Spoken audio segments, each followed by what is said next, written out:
Punjab ಪಂದ್ಯಕ್ಕಾಗಿ ಆರ್ಸಿಬಿಯಲ್ಲಿ big change ಬದಲಾಯಿತು. Opening ಜೋಡಿ ತಂಡಕ್ಕೆ ಸ್ಫೋಟಕ ಆಟಗಾರನ ಎಂಟ್ರಿ. ಹೀಗಿರಲಿದೆ ನೋಡಿ ಹೊಸ ಪ್ಲೇಯಿಂಗ್ 11.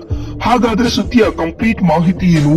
ಅಷ್ಟಕ್ಕೂ ಪಂಜಾಬ್ ಕಿಂಗ್ಸ್ ವಿರುದ್ಧದ ಇಂದಿನ ಪಂದ್ಯಕ್ಕೆ ಆರ್ಸಿಬಿಯ ಪ್ಲೇಯಿಂಗ್ 11 ಯಾವ ರೀತಿಯಾಗಿರಲಿದೆ, ಪಂದ್ಯದ ಪಿಚ್ ರಿಪೋರ್ಟ್ ಕತೆ ಏನ್ ಹೇಳುತ್ತೆ, ಹಾಗೂ ಉಭಯ ತಂಡಗಳ ನಡುವಿನ ಹೆಡ್ ಟು ಹೆಡ್ ಬ್ಯಾಟಲ್ ಯಾವ ರೀತಿಯಾಗಿದೆ, ಇದೆಲ್ಲದರ ಬಗ್ಗೆ ಕಂಪ್ಲೀಟ್ ಆಗಿ ತಿಳಿಸ್ಕೊಡ್ತಾ ಹೋಗ್ತೀನಿ. ಕೊನೆವರೆಗೂ ನೋಡಿ.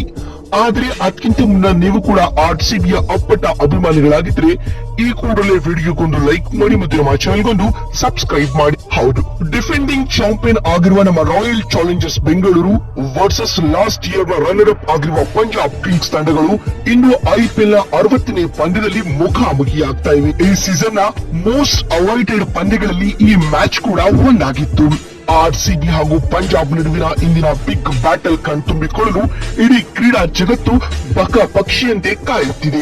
ಅದರಲ್ಲೂ ಒಂದ್ ಕಡೆ ಸೂಪರ್ ಸಂಡೇ, ಮತ್ತೊಂದು ಕಡೆ ಆ ಧರ್ಮಶಾಲದ ಹಚ್ಚು ಹಸಿರಿನ ಸುಂದರ ಮೈದಾನ.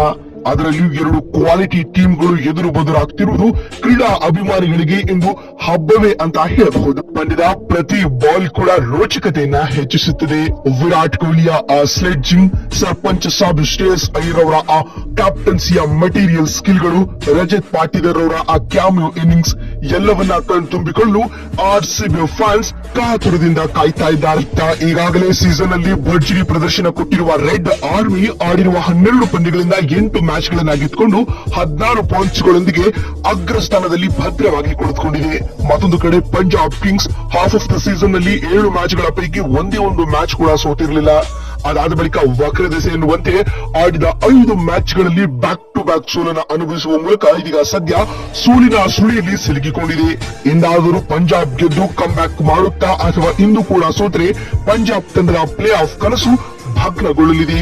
ಈ ಎಲ್ಲಾ ಕಾರಣಗಳಿಂದಾಗಿ ಪಂಜಾಬ್ ಹಾಗೂ ಆರ್ಸಿಬಿ ನಡುವಿನ ಪಂದ್ಯ ತುಂಬಾ ಇಂಪಾರ್ಟೆಂಟ್ ಪಡೆದುಕೊಂಡಿದೆ ಸ್ನೇಹಿತರೆ. ಹೀಗಾಗಿ ಈ ಕ್ರೂಷಿಯಲ್ ಪಂದ್ಯಕ್ಕಾಗಿ ಆರ್ಸಿಬಿಯ ಪ್ಲೇಯಿಂಗ್ 11 ನಲ್ಲಿ ಮೇಜರ್ ಸರ್ಜರಿ ಆಗುವ ಸಾಧ್ಯತೆ ಹೆಚ್ಚಾಗಿದೆ.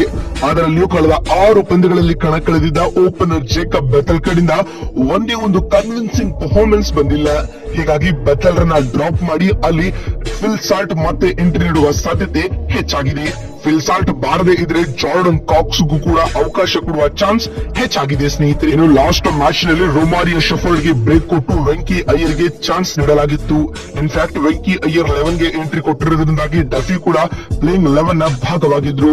ಆದ್ಯಾಗೂ ಇದೇ ಸೇಮ್ 11 ನೊಂದಿಗೆ ಆರ್ಸಿಬಿ ಇನ್ನೂ ಕೂಡ ಕಣಕ್ಕಿಳಿಯುವ ಸಾಧ್ಯತೆ ಹೆಚ್ಚಾಗಿದೆ. ಇನ್ನುಳಿದಂತೆ ಪಂದ್ಯದ ಪಿಚ್ ರಿಪೋರ್ಟ್ ಬಗ್ಗೆ ಕಣ್ಹಾಯಿಸುವುದಾದ್ರೆ ಇಂದಿನ ಪಂದ್ಯ ಹಿಮಾಚಲ ಪ್ರದೇಶದ ಧರ್ಮಶಾಲಾ ಅಂತಾರಾಷ್ಟ್ರೀಯ ಕ್ರೀಡಾಂಗಣದಲ್ಲಿ ನಡೆಯಲಿದೆ ಸ್ನೇಹಿತರೆ. ಇದು ಮಿಕ್ಸ್ಡ್ ಸಾಯಿಲ್ ನ ಪಿಚ್ ಅಂತ ಕರೆಸಿಕೊಳ್ತಾ ಇದೆ. ಹೀಗಾಗಿ ಇಂದಿನ ಪಂದ್ಯದ ಆವರೇಜ್ ಸ್ಕೋರ್ ಬಂದ್ಬಿಟ್ಟು 186 to 190 ಆಗಿದೆ. ಅಂಡ್ ಇಲ್ಲಿ ಟಾಸ್ ಗೆದ್ದವರು ಮೊದಲು ಬ್ಯಾಟಿಂಗ್ ಮಾಡಲು ಎದುರು ನೋಡ್ತಾರೆ. ಬಿಕಾಸ್ ಇವತ್ತು ಡೇ ಮ್ಯಾಚ್ ಆಗಿರೋದ್ರಿಂದಾಗಿ. ಫ್ಯಾಕ್ಟ್ ಏನಾದ್ರೂ ಇದು ನೈಟ್ ಮ್ಯಾಚ್ ಆಗಿದ್ರೆ ಡ್ಯೂ ಮೈನ್ ಫ್ಯಾಕ್ಟರ್ ಆಗಿರ್ತಿತ್ತು. ಸೊ ಅಲ್ಲಿ ಮೊದಲು ಬೌಲಿಂಗ್ ಮಾಡಲು ಪ್ರಿಫರೆನ್ಸ್ ಕೊಡ್ತಾ ಇದ್ರು. ಅದ್ಯಾಗೂ ಇದು ಡೇ ಮ್ಯಾಚ್ ಆಗಿರೋದ್ರಿಂದಾಗಿ ಇಲ್ಲಿ ಸ್ವಲ್ಪ ಚೇಂಜ್ ಕಂಡು ಬರಲಿದೆ. ಇನ್ನು ಆರ್ಸಿಬಿ ಹಾಗೂ ಪಂಜಾಬ್ ಇಲ್ಲಿವರೆಗೂ ಐಪಿಎಲ್ ಇತಿಹಾಸದಲ್ಲಿ 37 ಪಂದ್ಯಗಳಲ್ಲಿ ಮುಖಾಮುಖಿಯಾಗಿದ್ದು ಈ ಪೈಕಿ ಆರ್ಸಿಬಿ 19 ಹಾಗೂ ಪಂಜಾಬ್ 18 ಪಂದ್ಯಗಳಲ್ಲಿ ವಿಕ್ಟರಿ ಬಾರಿಸಿದೆ. ಇದರೊಂದಿಗೆ ಹೆಡ್ ಟು ಹೆಡ್ ದಾಖಲೆಯಲ್ಲಿಯೂ ಕೂಡ ನೆಕ್ ಟು ನೆಕ್ ಫೈಟ್ ಅನ್ನ ಎದುರು ನೋಡ್ತಾ ಇದ್ದೀವಿ.